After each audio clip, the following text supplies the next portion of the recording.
खूनी कंकाल की एक सच्ची कहानी। गर्मी की छुट्टियों में विक्रम और सीमा अपनी दो बेटियों राधा और निशा के साथ अपने दादा दादी के गांव घूमने जाते हैं। गांव में एक पुरानी वीरान झील है जो अपने खूनी इतिहास के लिए प्रसिद्ध है। गांव वालों का कहना है कि इस झील में कई साल पहले एक भयानक घटना हुई थी जिसमें कई लोग डूब गए थे और उनकी आत्माएं आज भी वहां भटकती हैं। झील के बारे में सुनकर परिवार के मन में रोमांच जागता है। एक शाम जब वे गांव वालों से झील की कहानियां सुनते हैं तो उनके मन में उस झील की सच्चाई जानने की तीव्र इच्छा जाग उठती है। गांव वालों की चेतावनियों को नजरअंदाज करते हुए वे झील के पास जाने का निर्णय लेते हैं। शाम ढलने के साथ परिवार झील के पास पहुंचता है। झील का काला पानी और चारों ओर का सन्नाटा उसके भूतिया होने का संकेत देते हैं। राधा और निशा उत्सुकता से झील के किनारे घूमने लगती हैं, जबकि माता पिता थोड़ी दूर पर रुकते हैं। झील के किनारे जाते ही राधा और निशा को एक अजीब सी ठंडक महसूस होती है। झील के पानी में अजीब सी हलचल दिखाई देती है। घूमते घूमते उन्हें एक पुराना नाव दिखता है। नाव पर कुछ अजीब सी निशानियां और खून के धब्बे दिखाई देते हैं। दोनों बहनें साहस बटोरकर नाव के पास जाती है। नाव के पास पहुंचते ही वे देखते हैं कि नाव में एक गुप्त दरवाजा है। दरवाजा खोलने पर नीचे जाने वाली सीढ़ियां दिखती हैं। दोनों बहनें साहस बटोरकर नीचे जाने का निर्णय लेती है। सीढ़ियों के नीचे वे एक बड़ी खुली जगह पर पहुंचती हैं। वहां का दृश्य बेहद डरावना होता है। चारों ओर बिखरे हुए कंकाल, टूटी फूटी तलवारें और खून के धब्बे। अचानक राधा चिल्लाती है, देखो, वो कंकाल हिल रहे हैं। निशा का दिल धड़कने लगता है। कंकालों की आत्माएं जाग गई थीं। वे धीरे धीरे बहनों की ओर बढ़ने लगीं। डर के मारे वे वापस भागने की कोशिश करती हैं, लेकिन सारे रास्ते बंद हो जाते हैं।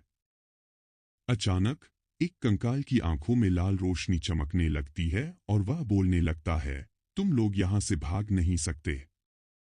राधा और निशा की सांसें थम जाती हैं। वे समझ नहीं पाती कि क्या करें।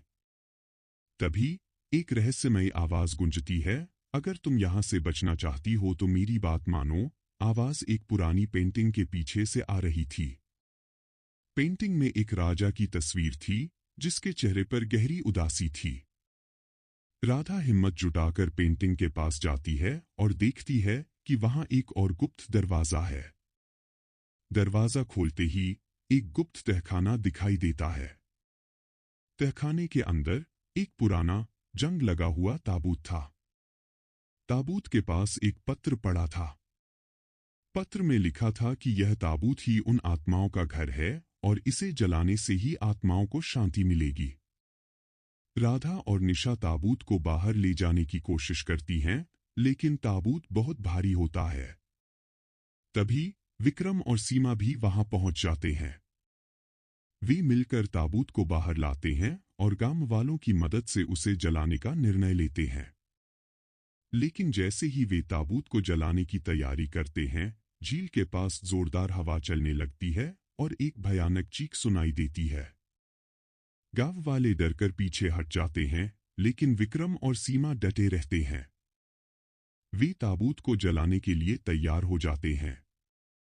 जैसे ही आग की लपटें ताबूत को घेरती हैं, झील हिलने लगती है और एक जोरदार धमाका होता है। ताबूत जलते ही झील की सारी आत्माएं मुक्त हो जाती हैं और झील में फिर से सन्नाटा छा जाता है। लेकिन कहानी यहीं खत्म नहीं होती। जब परिवार गांव वालों के साथ वापस लौटता है तो उन्हें झील के पास एक छोटा सा बच्चा मिलता है।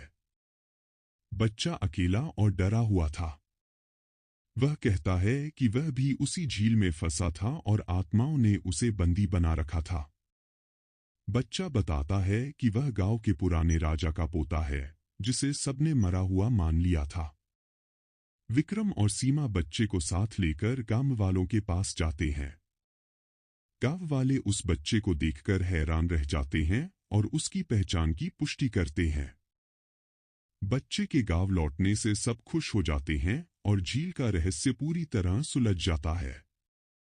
विक्रम, सीमा, राधा